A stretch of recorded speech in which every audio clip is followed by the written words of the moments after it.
Welcome back to another video. I just got back from fishing with Joel Nelson and Michael Showalter, and in this video we're going to share a bunch of tips that will help you catch more walleyes when you're down fishing in river fishing situations like we were on. So first things first, we're going to kick it off with Michael sharing some advice on how he's been catching fish in the Pool 2, Pool 3, Pool 4 area of the Mississippi River. So when we're talking fishing on the Mississippi River, especially in early spring, this year there's a flood stage. So what these fish are going to be stacking up on is what we call current seams. Basically, the main channel, you'll see that the current's ripping, and then right here you'll have slack water, and that's what these fish are sitting in these flood stages. Basically, sitting in the slack water to ambush the bait that is being pushed to them from the heavy current.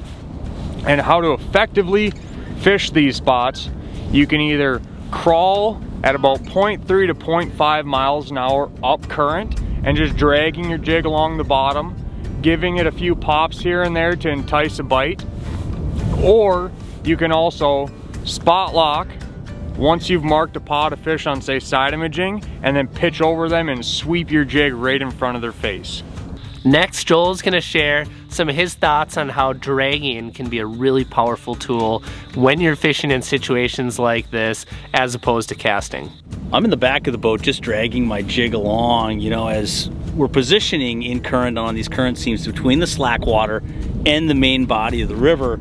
It's really nice to have at least one rod down and dragging a jig along. It keeps my bait in the zone, so even if I'm popping it, it's still with the appropriate jig head and enough line back, keeping that bait right in front of the fish's mouth, which is really, really important for river walleyes. When the current's really ripping, or even if they're in the slack water, they're very often belly to bottom, so dragging a jig can be a prime time play when you're fishing rivers anytime in the spring.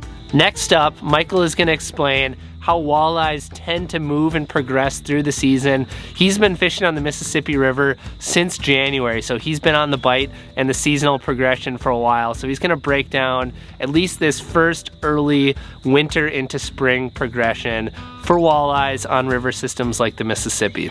All right, so I've been fishing the Mississippi ever since January of this year. Started off in Pool 2. And what you see in the wintertime, a lot of those fish are stacked up along the deeper holes of the river. And then as the winter progresses, they will move shallower onto sand. And what you're gonna see in the rivers, when you're scanning with your side imaging, you're gonna see little dips in the sand. I like to call them sand dunes. And those fish will stack up in those sand dunes for a long period of time, for about a month and a half. And you can catch them on that type of structure for a long period of time. A lot of times what you're gonna see when these fish are looking to spawn, they'll move up towards the dam location to spawn just because there's great current eddies there for them. And a lot of sand, cobble, gravel shorelines for them to spawn on. And the reason why they like spawning on those cobble and gravel shorelines is because their eggs will fall into the cracks of that cobble and gravel and secure those eggs so the current doesn't blow them away. And basically, once those fish get done spawning, they will move back down river into the deep holes along wing dams. And a lot of times, like what we're seeing over here, it's usually the first, 1 or 2 wing dams that those fish will hold up on for a while before they start moving back down current.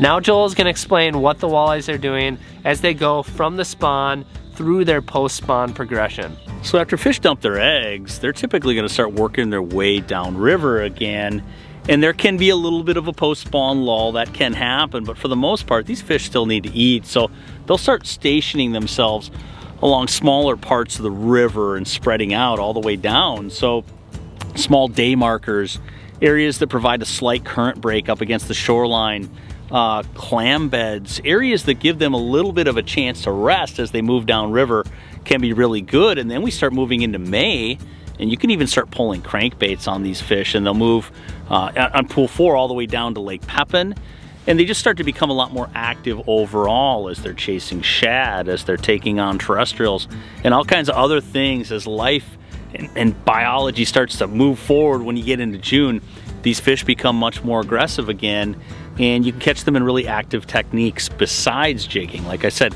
pulling crankbaits, you can pull live bait rigs. There's a lot of different ways to do it as you get into the summer months. But the lesson of the day is after those fish dump their eggs, they tend not to waste too much time in working their way back downriver. And if you're gonna catch fish, spawn into the post spawn and beyond, you need to follow them down. Now Michael is going to explain why he thinks a tungsten jig paired with a paddle tail is an absolutely deadly cheat code for walleyes when you're talking about river fishing. It's a nice one for the box anyways. So we're on the Mississippi River today using these tungsten jigs and paddle tails. And the reason why I like using a tungsten jig is when you're dragging along the bottom, you can feel exactly what is down there paired with a nice rod, braid, and that tungsten. You can feel if it's sharp rock, you can feel what the bottom composition is like. And with that paddle tail, the reason why you see a lot of guys using them is because that paddle tail and the extra vibration. Now on some days, that'll work well. Other days, they might want a minnow or a drop shot or whatever you're confident in, really. That's all what it comes down to. That looks like dinner. There we go. Another really good river walleye bait is the MVP jig. I've caught a bunch of fish on it this spring. I've been using it a lot. And Joel's gonna explain to you right now why it's a really important part of his arsenal as well. So in contrast to tungsten, I'm using something called the MVP jig, which is a little bit different design. It is lead, it is not tungsten, but I really like the hook shank on this thing. It's like a custom ordered jig head for fishing plastics on the river, or really anywhere. You can see it's got this kind of curve to the tip of the hook, which is really nice for a couple reasons. It's a little more snag free, and it also helps to keep fish buttoned, which is of the utmost importance when you're fighting fish in current areas especially. So if I'm pitching this thing up into trees, I hook up a fish, this one really keeps it buttoned up nice. So that MVP, along with that hook shape, also has a nice keeper on it, so it really keeps these paddle tails on. And if I'm fishing tungsten, I like fishing tungsten in slightly deeper scenarios, maybe 10 feet, 12 feet and beyond. So when I'm dragging off of deeper ledges, I really love the tungsten for that. All the feel, can feel exactly when you go over the edge of a wing dam, that's for sure. But then if I'm pitching a little bit shallower, the MVP is a really nice complementary jig. So it's good to have both in the box between tungsten and the MVP. There's a lot of great ways to fish on the river. Those two jig head designs cover both of them. There's a lot of idiosyncrasies that come with river fishing for walleyes. Just because you're dealing with current, you're dealing with how those fish are set up, you're dealing with the mood of the fish as well. So it's really not as simple as saying, oh, I caught them on jigs, because you might have been dragging them, you might have been pitching them downstream, you might have been pitching them sideways and letting it sweep. So there's a lot to it, and Joel's gonna explain a little bit about how he likes to process things when he's thinking about either the pitching or dragging jigs. You know, when it comes to river fishing, there's a bunch of techniques that work really well. And you're throwing jigs, you're dragging jigs. Those are kind of the two most common. And the real question then becomes, when do I pitch jigs up against the shoreline versus when do I want to drag them behind the boat? So a little bit on each technique. When I'm pitching jigs, I'm typically targeting fish that are in primarily slack water. Maybe it's during flood stage, maybe the current is really ripping, the water is rising.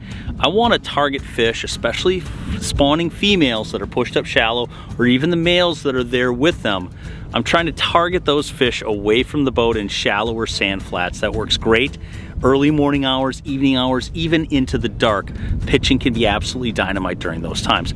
Now, when do I drag? When I drag, I'm pointing the boat up current, I'm running the trolling motor 0.2, 0.3, all the way up to 0.5 miles an hour, and slowly creeping that bait, typically up along a current seam or a break. So that could be as deep as 10, 12, 15 feet of water. It's not as shallow water a technique. And in that situation, I'm trying to creep that bait and snuggle it up in and amongst a bunch of fish that we've either located on side imaging or on 2D sonar. So two different techniques, two different ways. One's more of a shallow water technique, the other one's a little bit deeper.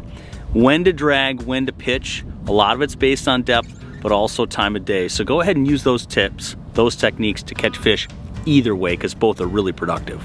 So I've been down fishing with Michael a couple times this spring, and it's been a lot of fun chasing down walleyes, and he's been on the river like crazy, like almost every day from basically winter all the way through spring, and he's caught a bunch of fish. But if there was one fish that really caught my attention when he posted it up on social media, it was a big, giant Mississippi walleye with a big fat belly. And I'll let Michael talk about it right now and kind of give you the rundown on how he caught that fish. So we're here fishing on the Mississippi River, and today that's about all it's presenting us, just some nice eater-sized saugers. But a couple weeks ago, before these fish really started spawning and moving down river, caught this giant 28.5-inch walleye, and all we were doing was rolling up current at about 0.3 to 0.5 miles an hour, keeping a 45-degree angle with the line, and all we're doing is a slow lift and a slow drop back down. And when that bait hit the bottom as I was dropping it back down, that big fish hammered it. And that was one of the most memorable fish I had of the season. It was awesome. 28.5 inches, 8.5 pounds. Doesn't get much better than that on the Mississippi River. Well, that's about all we got for you in this video. Special thanks to both Joel and Michael for sharing a bunch of really good information in this video. Hopefully you found some of it useful. Hopefully you found this video entertaining, and if you did, make sure to hit that little red subscribe button down below, so we have a lot more awesome content coming in the future. And until then, we'll see you in the next one.